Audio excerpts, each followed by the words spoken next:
Assalamualaikum dan salam sejahtera. Saya Lizawati binti Rosli, nombor matrik 259916, akan membentangkan mengenai keperluan latihan dalam organisasi bagi syarikat Sarawak Energy Berhad Sarawak.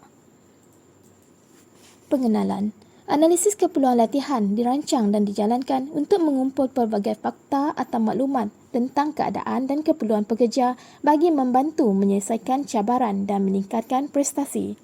Pelaksanaan latihan mesti merangkumi 3 aktiviti analisis, iaitu analisis organisasi, analisis prestasi dan analisis individu.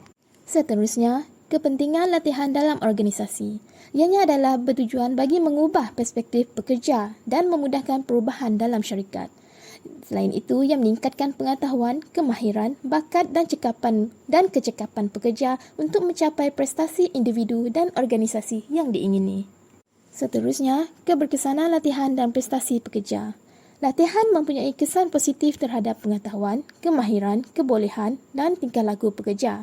Latihan juga dapat meningkatkan prestasi pekerja dalam sumber manusia dan organisasi secara keseluruhan, selain membangunkan kemahiran dan kebolehan tertentu tenaga kerja. Ia juga boleh menjadi strategi yang berkesan untuk meningkatkan kepuasan kerja.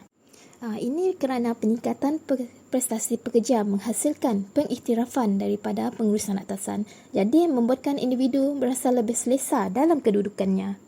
Seterusnya, reka bentuk latihan dalam organisasi bagi Sarawak Energy Berhad. Pembangunan dan pelaksanaan program latihan dijalankan dengan mengambil kira objektif berikut, iaitu merancang dan melaksana program latihan. Setiap organisasi mempunyai budaya, struktur organisasi dan kaedah yang unik untuk menyelesaikan tugas. Objektif utama program latihan adalah untuk meningkatkan pengetahuan dan kebolehan rakyat supaya mereka dapat memenuhi kewajipan kerja mereka dengan berkesan.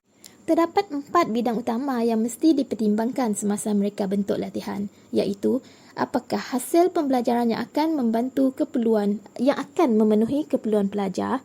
Yang kedua, apa yang harus dimasukkan dalam penciptaan rancangan latihan. Yang ketiga, apakah sumber yang tersedia, kerana ia adalah penting untuk mempertimbangkan sumber terutamanya kewangan. Dan yang keempat adalah apakah beberapa halangan yang berpotensi kepada program latihan ini.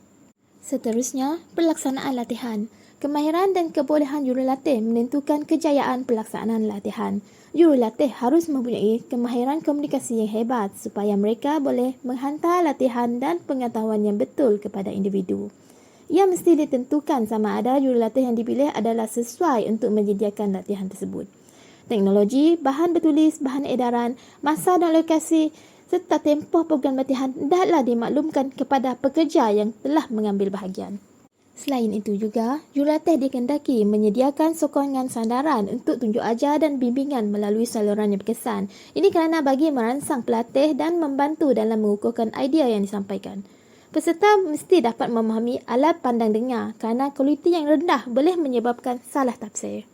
Seterusnya, objektif latihan. Sesi latihan biasanya menjurus ke arah meningkatkan tingkah laku pekerja semasa bekerja. Tujuan utamanya adalah untuk memperbaiki tingkah laku kerja supaya individu dapat melaksanakan tugas yang diberikan dengan cekap dan merealisasikan potensi penuh mereka. Seterusnya, pelaksanaan latihan.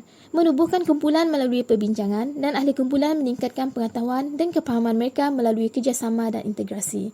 Kajian kes. Pendekatan kajian kes digunakan bagi memudahkan penyelesaian isu, perubahan sikap dan pembangunan kebolehan analisis. Seterusnya, impak pelaksanaan latihan. Untuk mencapai matlamat dan objektif organisasi, maklumat, kemahiran dan pengetahuan yang luas mesti mereka miliki. Di samping pengetahuan sedia ada mereka dan jurang antara apa yang mereka tahu dan apa yang mereka perlu tahu juga merupakan komponen penilaian keperluan. Kesimpulannya adalah tujuan dasar proses dan program latihan organisasi adalah untuk mencapai strategi pembangunan sumber manusia, iaitu dengan menjamin ketersediaan kaki tangan terlatih, mahir dan cekap untuk memenuhi keperluan semasa dan masa hadapan. Latihan dan pertubuhan adalah perlu untuk menghapuskan sebarang kekurangan. Untuk kekal daya saing, pekerja mestilah menyesuaikan diri dengan kemajuan teknologi, meningkatkan kualiti produk dan perkhidmatan dan meningkatkan produktiviti. Untuk mencapai matlamat yang dimaksudkan adalah penting bagi firma yang dengan pendekatan pengurusan sumber manusia yang proaktif, iaitu dengan menunjukkan budaya sikap dan kelakuan yang betul. Itu saja daripada saya. Sekian, terima kasih.